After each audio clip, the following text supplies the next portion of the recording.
అనుదినము క్రీస్తునందు ఆనందిస్తున్నారా? అసలైన ఆనందం దేవుని చిత్తం నెరవేర్చగలిగినప్పుడే మనకు ప్రాప్తిస్తుంది. యోహాను సువార్త 6వ అధ్యాయం 38వ వచనంలో ప్రభువు ఏమన్నాడు? నా చిత్తమును నెరవేర్చుకోవడానికి నేను రాలేదు, నన్ను పంపిన వాని చిత్తము నెరవేర్చడానికే పరలోకము నుండి దిగివచ్చాను. మనసానందము పొందుట కన్నా మరి ఏ భాగ్యము కలదు అన్నాడు కవి.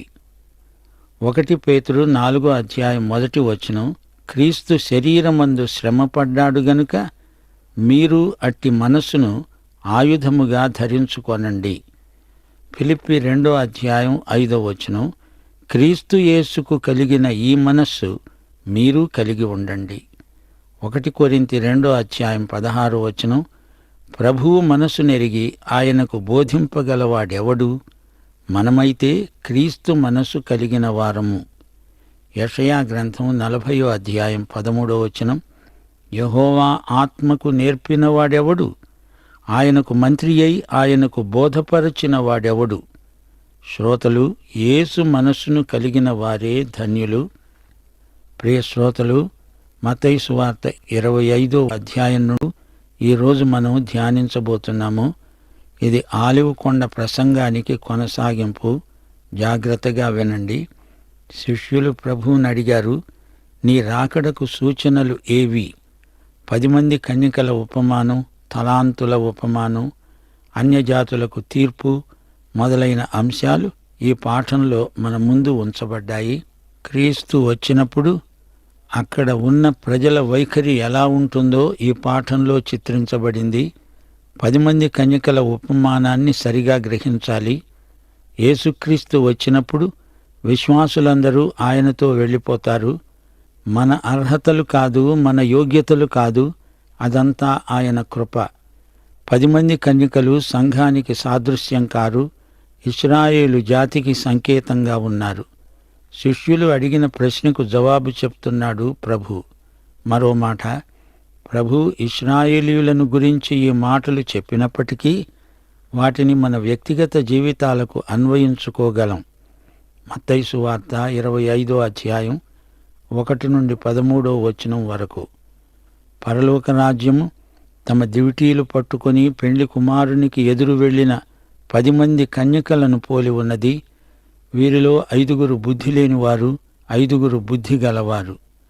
బుద్ధిలేనివారు తమ దివిటీలు పట్టుకొని తమతో కూడా నూనె తీసుకొని పోలేదు. బుద్ధిగలవారు తమ దివిటీలతో కూడా సిద్దెలలో నూనె తీసుకొని పోయారు. పెళ్లి కుమారుడు ఆలస్యము చేయగా వారందరూ కునికి నిద్రిస్తున్నారు. అర్ధరాత్రి వేళ, ఇదిగో పెండ్లి కుమారుడు, అతనికి ఎదురు వెళ్ళడానికి రండి అనే కేక వినబడింది. అప్పుడు ఆ కన్యకలందరూ లేచి తమ దివిటీలను చక్కపరుచుకున్నారు. కాని బుద్ధిలేని ఆ కన్యకలు, మా దివిటీలు ఆరిపోతున్నవి గనుక మీ నూనెలో కొంచెము మాకివ్వండి అని బుద్ధిగల వారిని అడిగారు. అందుకు బుద్ధిగల కన్యకలు అన్నారు, మాకు మీకు ఇది చాలదేమో, మీరు అమ్మేవారి వద్దకు పోయి కొనుక్కోండి. వారు కొనబోతూ ఉండగా పెండ్లి కుమారుడు వచ్చాడు. అప్పుడు సిద్ధపడి ఉన్నవారు అతనితో కూడా పెండ్లి విందుకు లోపలికి వెళ్ళారు. అంతటా తలుపు వేయబడింది. ఆ తరువాత తక్కిన కన్యకలు వచ్చి, అయ్యా అయ్యా, మాకు తలుపు తీయి అని అడుగగా అతడు, మిమ్మును ఎరుగను అని నిశ్చయముగా చెబుతున్నాను అన్నాడు. ఆ దినమైనా ఘడి అయినా మీకు తెలియదు గనుక మెలకువగా ఉండండి. శ్రోతలు వింటున్నారా? కన్యకలు పెండ్లి కుమారుణ్ణి కలుసుకోవడానికి వెళుతున్నారు. పెండ్లి కుమారుడు పెండ్లి జరిగిన చోటు నుండి తన వధువుతో కలిసి పెండ్లి విందుకు వస్తున్నాడు. క్రీస్తుకు సంఘ వధువుకు వివాహము పరలోకములో జరుగుతుంది. అయితే పెండ్లి విందు ఇక్కడ ఈ భూమి మీదనే జరుగుతుంది. ఈ విషయాన్ని లూకా సువార్త ఇంకా విశదంగా చూపుతుంది. ప్రభు అన్నాడు, మీ నడుము కట్టుకోండి, మీ దీపాలు వెలుగుతూ ఉండనీయండి, ప్రభువు కోసం కనిపెట్టుకుని ఉండండి. ఆయన పెండ్లి స్థలము నుండి వస్తాడు. ఆయన వచ్చి తలుపు తట్టుతాడు. వెంటనే తలుపు తీయండి. లూకా సువార్త 12వ అధ్యాయం 35, 36 వచనాలు. శ్రోతలు గమనించండి. పెండ్లి జరిగింది, పెండ్లి కుమార్తె ఆయనతోనే ఉంది. ఆయన తన వధువుతో వస్తాడు. ఈ భూలోకంలో ఉన్న విశ్వాసులు ఆయన కొరకై కనిపెట్టుకుని ఉంటారు. అయితే యేసుక్రీస్తుతో ఉన్న పెండ్లి కుమార్తె సంఘమే. ఇక్కడ ఉన్న విశ్వాసులు సంఘము కాదు. సంఘము ఎత్తబడిన తరువాత రక్షించబడిన యూదులు.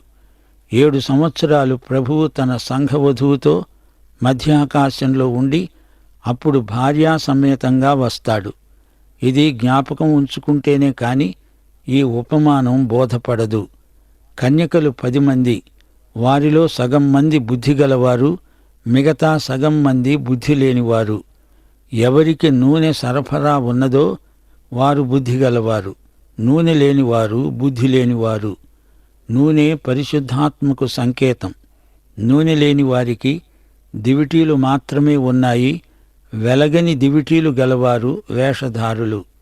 బుద్ధిగలవారు, బుద్ధి లేనివారు అందరూ నిద్రపోయారు.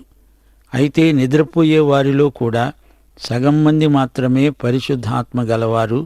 పరిశుద్ధాత్మ లేనివారు పైకి భక్తి గలవారే గాని దాని శక్తిని ఆశ్రయించని వారు. ఏ ఘడియో ఏ దినమో తెలియదు గనుక మెలకువగా ఉండండి. ఆ దినము ఘడియ దశాబ్దం కాదు, శతాబ్దము కాదు. ప్రతి నిమిషము మెలకువగా ఉండి కనిపెట్టుకొని ఉండాలి. అందుకే మా ప్రియ శ్రోతలకు మనవి, ప్రభువుకు సన్నిహితంగా ఉండండి. దేవుని ఆత్మతో నింపబడి ఉన్నవారే అంతము వరకు ఆయనను అంటిపెట్టుకొని ఉండగలుగుతారు. పాఠం ఇంతటితో సమాప్తం. మన ప్రభువైన యేసుక్రీస్తు వారి కృప, తండ్రి అయిన దేవుని ప్రేమ, పరిశుద్ధాత్మ అన్యోన్య సహవాసము మనకు సదాకాలము తోడై ఉండునుగాక. ఆమేన్.